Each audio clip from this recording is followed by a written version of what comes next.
दोस्तों नमस्कार, मेरा नाम प्रशांत है और आप देखना शुरू कर चुके हैं आपका अपना खुद का चैनल खुद रंग। दिल्ली का विधानसभा चुनाव बहुजन समाज पार्टी के लिए कमोबेश हरियाणा जैसा ही रहा, या ये भी कह सकते हैं कि दिल्ली के जो नतीजे रहे बहुजन समाज पार्टी के लिए वो हरियाणा से भी ज्यादा बुरे रहे। हरियाणा में बहुजन समाज पार्टी ने इनेलो के साथ गठबंधन कर रखा था और लगभग 37 सीटों पर बहुजन समाज पार्टी चुनाव लड़ी थी वहां पर। उस हिसाब से उसका प्रदर्शन ठीक था। लेकिन दिल्ली में अकेले चुनाव लड़ी 69 सीटों पर और मुश्किल से उसका वोट प्रतिशत 0.5% आया। बहुजन समाज पार्टी के लिए सबसे बड़ी चुनौती है अपने को राष्ट्रीय पार्टी का दर्जा बचाए रखने का और एक बार फिर से रिवाइव करने का। और उसके लिए बहुजन समाज पार्टी के पास 2029 से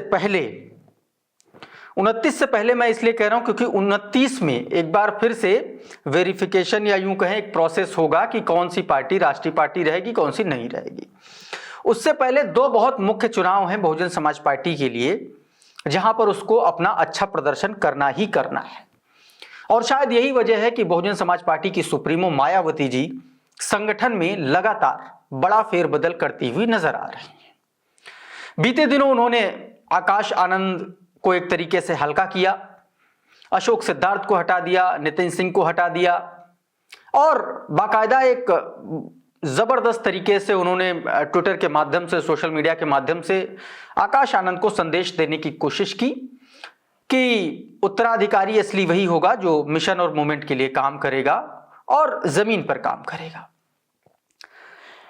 बहन जी की इस बात के पीछे बहुत सारे मकसद हैं, बहुत सारे मायने हैं।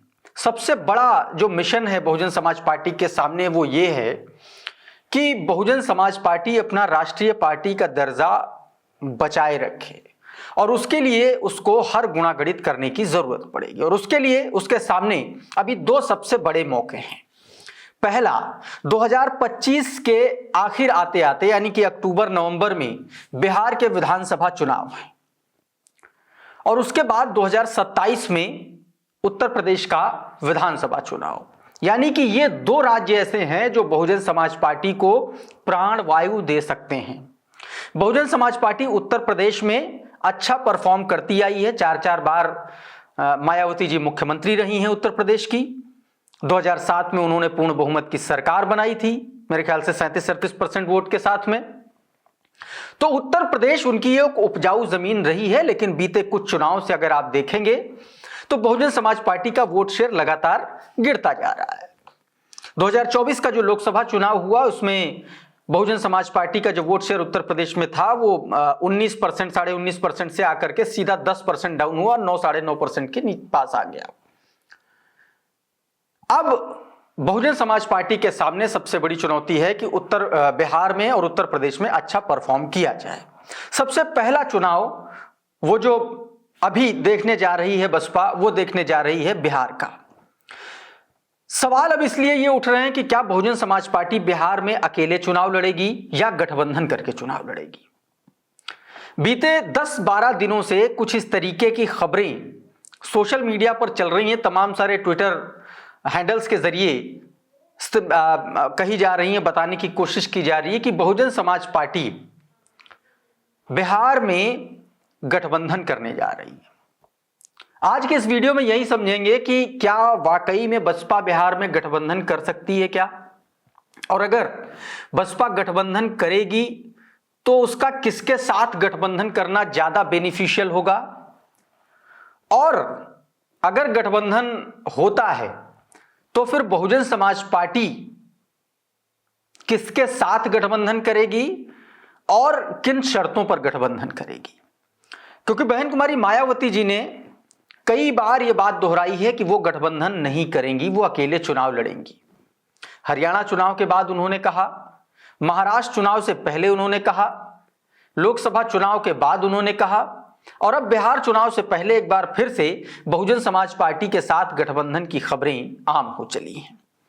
और ना सिर्फ आम हो चली हैं कि बल्कि मायावती जी की एक तस्वीर पुरानी तस्वीर है जिसमें तेजस्वी यादव हैं और मायावती जी हैं और उनके वो चरण स्पर्श कर रहे हैं। वो तस्वीर वायरल हो रही है और वो तस्वीर इस कॉन्टेक्स्ट में वायरल हो रही है कि बहुजन समाज पार्टी बिहार में आरजेडी के साथ गठबंधन कर सकती है 2025 के विधानसभा चुनाव के लिए। अब सवाल यह है कि इन खबरों में कितनी सच्चाई है, क्या इसमें कुछ सच्चाई हो सकती है? तो इसके कुछ सर्कमस्टेंसेस हैं, कुछ ऐसी परिस्थितियां हैं जिनके आधार पर यह कहा जा सकता है कि दोनों को एक दूसरे की जरूरत हो सकती है। वो परिस्थितियां क्या हैं, पहले उनको समझ लेते हैं। सबसे पहली परिस्थिति तो यह है कि पिछले 3 चुनावों से लगातार तेजस्वी यादव खुद को एस्टैब्लिश करने की कोशिश कर रहे हैं। कभी गठबंधन के सहारे, कभी अकेले दम पर बहुत पसीना बहा रहे हैं राजनीति में वो, लेकिन उनको उस हिसाब की सफलता हासिल हो नहीं रही है। जिस सहयोगी दल के साथ वो गठबंधन में है, कांग्रेस के साथ हैं, उसकी कोई जमीन, कोई वजूद बहुत ज्यादा बिहार में बचा नहीं है। ऐसे में और दूसरी तरफ सीमांचल वाले जो इलाके हैं या और भी तो तमाम इलाके, बक्सर की तरफ अगर आप आइए या यूपी से सटे जो इलाके हैं, ये आरजेडी के लिए बड़ी चुनौती बन रहे हैं। यूपी से सटे इलाकों में बहुजन समाज पार्टी चुनाव लड़ती है और अच्छा परफॉर्म करती है। सीमांचल में असदुद्दीन ओवैसी बड़ी चुनौती बने हुए हैं। ऐसे में उनका जो सपना है बिहार की सत्ता पर काबिज होने का, वो कहीं ना कहीं अधूरा रह जाता है। और इसीलिए इस बार तेजस्वी यादव येन केन प्रकारेण किसी भी तरीके से दंद फंद छल बल किसी भी तरीके से वो बिहार का रण जीतना चाहते हैं और इसके लिए वो किसी भी कीमत पर अपनी एक एक सीट पर दांव लगाएंगे। और ऐसे में जो बिहार का 16% दलित वोटर्स हैं वो बहुत निर्णायक भूमिका में आ जाते हैं। बिहार की जो दलितों की सियासत है दोस्तों, वो या तो आज की तारीख में रामविलास पासवान की जो एलजेपी है, लोक जनशक्ति पार्टी, जिसको अब चिराग पासवान लीड कर रहे हैं, उनके इर्द गिर्द घूमती है। और बाकी के जो वोटर हैं वो स्कैटर्ड हैं, इधर उधर वो छिटके हुए हैं। जैसे 5-5.5% जो महादलित वोटर्स हैं जिन पर जीतन राम मांझी अपना दावा ठोकते हैं, और इसके अलावा कुछ दलित वोटर्स पर कांग्रेस पार्टी भी अपना दावा करती है।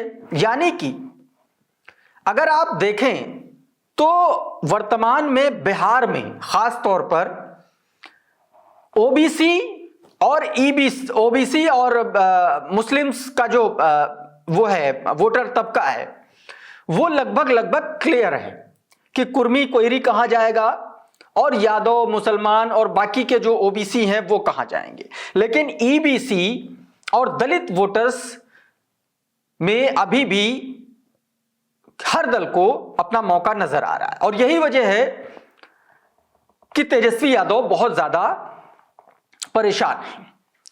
मैं आपको बताऊं, लगभग 6% जो पासवान वोटर है वो तो सीधे तौर पर एलजेपी के पास जाता है, किसी भी चुनाव में आप देख लीजिए। और वो धीरे धीरे बढ़ रहा है और ऐसा बढ़ रहा है कि चिराग पासवान धीरे धीरे जो है नीतीश कुमार की भी मुश्किल बढ़ाते हुए नजर आ रहा है। क्योंकि 2020 के चुनाव में स्थिति ये हो गई थी कि नीतीश कुमार तीसरे नंबर पर खिसक गए थे और दूसरी तरफ बहन कुमारी मायावती जी को प्राणवायु चाहिए। और यह बहुत बड़ा मौका है बहुजन समाज पार्टी के लिए बिहार में दलित वोटर्स पर अपना जो उनका कोर वोटर है उसको साधने का। ऐसे में सबसे बड़ी बात यह है कि बहुजन समाज पार्टी को भी अपना वजूद बचाए रखने की जरूरत है और दूसरी तरफ तेजस्वी यादव को, आरजेडी को अपना वजूद बचाए रखना है। ऐसे में दोनों ही पार्टियां एक स्टैंड पर दूर से दिखलाई पड़ रही हैं। अब दोस्तों सवाल यह है कि बहुजन समाज पार्टी क्या गठबंधन की तरफ सोच रही है क्या? सूत्र यह बताते हैं कि बहुजन समाज पार्टी के जो बिहार के कर्ता धर्ता हैं कुछ लोग, वो चाहते हैं कि बहुजन समाज पार्टी गठबंधन के साथ चुनाव लड़े। जानकारी ये आ रही कि 25 तारीख को, इसी 25 तारीख को बहुजन समाज पार्टी का पटना में एक बहुत बड़ा कार्यक्रम होना है। और कहा यह भी जा रहा है कि उस कार्यक्रम में आकाश आनंद भी, उनको भी इनवाइट किया गया। लेकिन यह जानकारी जो है ये 5-7 दिन पहले की है, और उसके बीच में आकाश आनंद के साथ इतने बड़े बड़े कांड हो गए, केस हो गए, अशोक सिद्धार्थ वाला केस हो गया, फिर अल्टीमेटम दे दिया बहन जी ने। तो अब यह कहना मुश्किल है कि आकाश आनंद पटना जाएंगे कि नहीं जाएंगे, लेकिन एक बड़ा कार्यक्रम है। और कहा यह भी जा रहा है कि उस कार्यक्रम में बहुत सारी बातों पर चर्चा होनी है और मंथन भी होना है।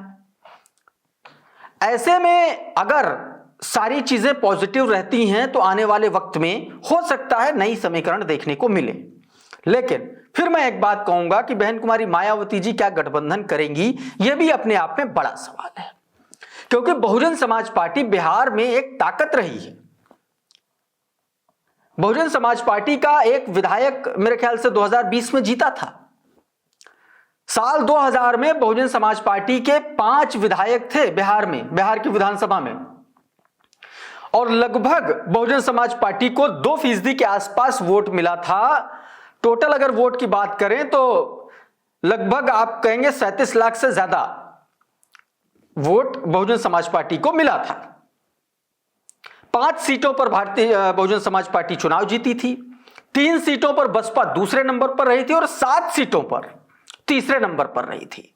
यानी कि 5, 3, 8, 7, 15, 1 दर्जन से ज्यादा ऐसी सीटें थीं जहां पर बहुजन समाज पार्टी ने बहुत अच्छा प्रदर्शन किया और दूसरों की राह का रोड़ा बन गई। इसी तरीके से आप 2005 में देखिए, 2005 में भी बसपा ने 2 विधायक अपने जिता लिए और 7 सीटों पर बसपा के कैंडिडेट दूसरे नंबर पर रहे और 14 सीटों पर तीसरे नंबर पर रहे। अब आप देखिए कि लगभग 23 सीटें ऐसी थी जहां पर बसपा ने बड़ा उलटफेर किया। आप कमोबेश इसी तरीके से देखेंगे 2005 अक्टूबर में जो चुनाव हुआ, मध्यावधि जो चुनाव हुआ, उसमें भी अच्छा प्रदर्शन किया बहुजन समाज पार्टी ने, और ऐसा प्रदर्शन किया कि 2005 में बसपा ने 4 विधायक अपने जिता लिए। यानी कि आप देखेंगे कि 2000 में 5, फिर उसके बाद 2005 में 2, फिर 2005 अक्टूबर में फिर से जो चुनाव हुआ उसमें फिर से 4 विधायक जीते। यानी कि 2005 में 2 बार चुनाव हुआ, उसमें पहली बार में 2 और दूसरी बार जब चुनाव हुआ तो उसमें 2 और बढ़ा लिए बसपा ने। और फिर 2010 और 15 चूंकि मोदी लहर का वो पूरा जो सेंटीमेंट था, जो मामला था, उसमें बसपा भी उड़ गई। उसके बाद 2020 का जो चुनाव हुआ उसमें भी बसपा ने अच्छा प्रदर्शन किया। ओवरऑल अगर आप देखेंगे तो बहुजन समाज पार्टी का वोट प्रतिशत यहां पर जो हाईएस्ट वोट परसेंट रहा है वो 4.5% का रहा है। 2005 में बसपा को 4.5% वोट मिले थे, 1.5% वोट उसका 2020 में था। ऐसे में बहुजन समाज पार्टी की क्या ताकत है यह बाकी दलों को भी पता है, खास तौर पर उत्तर प्रदेश जो सटे वाले इलाके हैं। अब बिहार में दलित वोटर्स का अगर हम एनालिसिस करें कि कितना निर्णायक है, तो लगभग आप ये कहेंगे कि 10 से 12 ऐसी सीटें हैं जहां पर दलित वोटर्स निर्णायक भूमिका में हैं, और ये वो सीटें हैं लोकसभा की, विधानसभा की बात नहीं कर रहा हूं। 2024 की मैं बात करूं अगर लोकसभा चुनाव की, तो गया, औरंगाबाद, नवादा, नालंदा, कराकाट, खगड़िया, सासाराम, उजियारपुर, समस्तीपुर, बक्सर, हाजीपुर, जहानाबाद, आरा, ये वो सीटें हैं जहां पर दलित वोटर्स की भूमिका बहुत अहम हो जाती है। गया में 5,35,000 के आसपास दलित वोटर, गया लोकसभा सीट पर। औरंगाबाद सीट पर लगभग 5 लाख के आसपास दलित वोटर्स। इसी तरीके से नवादा में 4.25 लाख के आसपास। तो आप ये देखिए कि बहुत मजबूत स्थिति में बहुजन समाज पार्टी वहां पर हो सकती है। ऐसे में अब ये चर्चाएं आम हो चली हैं कि क्या बहुजन समाज पार्टी गठबंधन करेगी या नहीं करेगी। चूंकि बहुजन समाज पार्टी के जो क्षेत्रीय पदाधिकारी हैं, बिहार के जो लोग हैं, वो तो चाहते हैं कि गठबंधन हो, क्योंकि उनको दिखलाई पड़ रहा है कि अगर गठबंधन हो गया तो बहुजन समाज पार्टी अच्छा प्रदर्शन कर सकती है। सीटें कितनी जीतेगी कितनी नहीं जीतेगी ये तो वक्त बताएगा, लेकिन जिस तरीके की राजनीति चल रही है, इस तरीके की राजनीति में, इस माहौल में बहुजन समाज पार्टी बहुत अच्छा परफॉर्म कर सकती है बिहार में। और बिहार का प्रभार अभी मौजूदा वक्त में रामजी गौतम के पास है। वहां के एक प्रभारी अनिल कुमार वो भी देख रहे हैं, वो रामजी गौतम को रिपोर्ट करते हैं। तो अब ये देखना होगा कि ये जो खबरें हैं क्या ये मूर्त रूप ले पाती हैं या नहीं, और अगर मूर्त रूप ले पाती हैं तो फिर इस बात में कोई दो राय नहीं है कि अगर बहुजन समाज पार्टी गठबंधन के साथ जाती है या किसी पार्टी के साथ गठबंधन करती है तो उसका फायदा बहुजन समाज पार्टी को मिलना तय है। आपको क्या लगता है? आप हमको अपनी राय अपना मेरे कमेंट बॉक्स में जरूर बताइए। ये वीडियो अगर आपको अच्छा लगा तो इसको लाइक कर दीजिए, इसको शेयर कर दीजिए, और चैनल पर नए आए हैं तो चैनल को सब्सक्राइब कर लीजिए, बेल आइकॉन जरूर दबा दीजिए ताकि इसी तरीके के तमाम वीडियोस आपको सबसे पहले मिलते रहें। साथियों, बहुत बहुत शुक्रिया, बहुत बहुत धन्यवाद। आप जुड़े रहिए आपके अपने खुद के चैनल खुद रंग के साथ। नमस्कार।